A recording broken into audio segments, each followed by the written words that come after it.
Tuesday, September 11, 2001. 19 years ago, 19 religious extremists hijacked 4 commercial airliners fully loaded with jet fuel and set for cross-country flights, and successfully carried out the worst single event of terrorism on U.S. soil. American Airlines Flight 11 and United Airlines Flight 175 were flown into the North and South Towers of the World Trade Centers. American Airlines Flight 77 was flown directly into the Pentagon. United Airlines Flight 93 crashed into a field in Somerset County, Pennsylvania, after the passengers and crew learned the fate of the first 3 hijacked planes. They sacrificed their own lives in an attempt to retake control of Flight 93 before it was able to hit its intended target, the U.S. Capitol. This flight went down near Shanksville, Pennsylvania.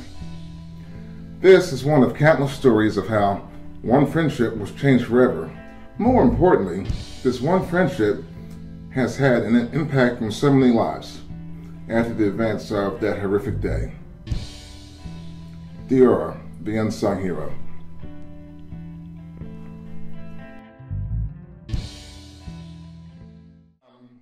Welcome everybody. This is my good friend Greg Keeling. I've known him for 30 plus years. We used to work together at Toys R Us way back in the day.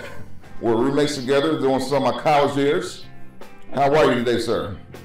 I'm good. Thank you. Thank you for having me. Yeah, well, thanks for being a guest today. You do a 9/11 show every year, and so I want you to tell my audience what the genesis was of that, and also to tell me about your friend. Oh, sure. Okay, so what started me doing the Flight 93 benefit shows was because of my friend, actually. So maybe I can talk about her a little bit and kind of let you know how it spun into the benefit shows, if that makes sense. Sure, that'd be great. Okay, so I met my friend Deora Bodley back in the late 90s out here in San Diego. I moved here in 97, and I met her it was her senior year of high school, and she was volunteering at a local animal shelter out here called Helen Woodward Animal Center.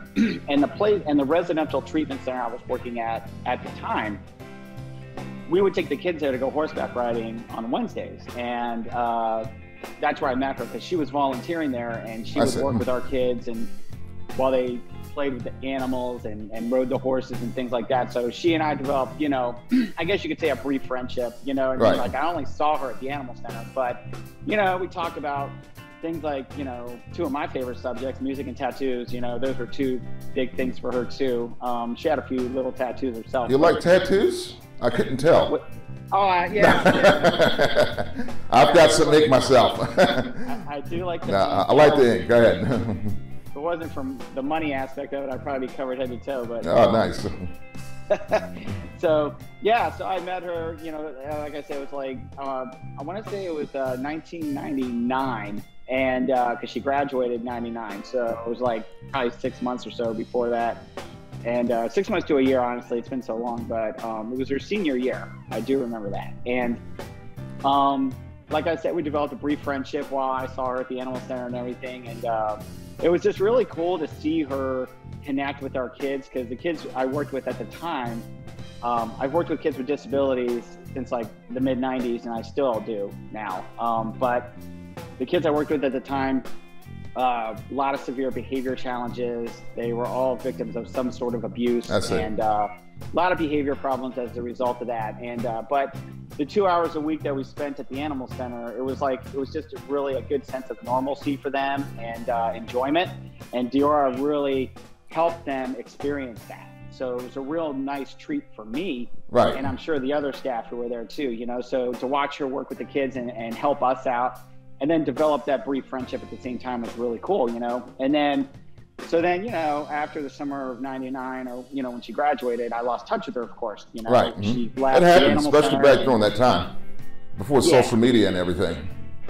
Yeah, exactly. Yeah, there was none of that going on. So she went off to Santa Clara University up in Northern California, and I just went about my time working at the treatment center, etc. And then 2 years later, of course, September 11th, 2001. Right. And, life-changing moment. And I actually found out about Deora being on Flight 93, which was the final plane that was hijacked that morning and crashed in Shanksville, Pennsylvania. And so, of course, everybody knew what was going on that morning, and it was total panic at the treatment center. We had to keep the kids away from the television sets, and it was just pretty chaotic and scary. And then, and of course, we didn't go anywhere that day, and everything around San Diego was closed. Right. Everything. San Diego State, I mean, all businesses, everything shut down very early. And the Animal Center, of course, was closed the next day, which was Wednesday, September 12th. And we actually didn't go back to the Animal Center until the following week. Oh, wow. And it was at the Animal Center. The staff told me what happened. Right. I guess, I don't know.